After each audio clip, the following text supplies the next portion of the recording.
wararka aynu ka helayno gudaha magaalada Wajeer ayaa sheegaya wiil dhalinyaro ah ayaa maanta hooyadii dhashay ku dilay gudaha magaalada Wajeer. Ninkani oo da ahaan lagu qiyaasay 35 sano jir ayaa magaciisa lagu sheegay Cabdifataax Maxamed waxa uuna dilka ka geystay gudaha magaalada Wajeer. waa kana mid ka mid ah dadka deegaanka oo inoogu waramaya xaaladda guud ee ka dhacday gudaha magaalada Wajeer. arrin mucjisad ayaa saaka ka dhacday duhurnimadii maanta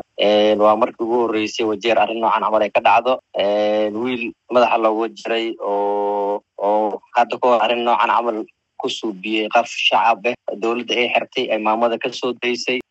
kulli waa waalid wax dhalay ahayd waa soo deysatay inay daaweysato ay dabiib wax la martay ay rabtay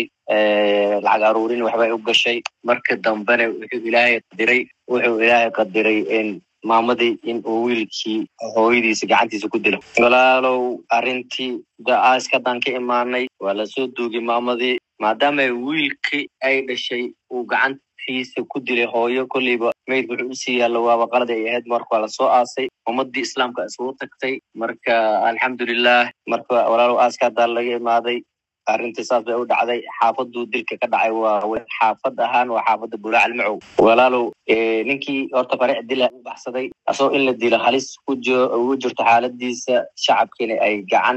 inuu gacantooda ka baxay ay diidan yihiin ay dawladda gacanta kala baxday. dawladda gacanteeda ku jira hataa isbitaal lama geynin dawladda gacanteeda ku jira saldhig uu ku xiran yahay wiilkii. walaalow arrinta صح هذا كور ويل سومالي أيوة قد لي إصلاح حافظ إيده أهد ذكر قبل ذا كلا كسر جودنا دعوة بدن وجيستي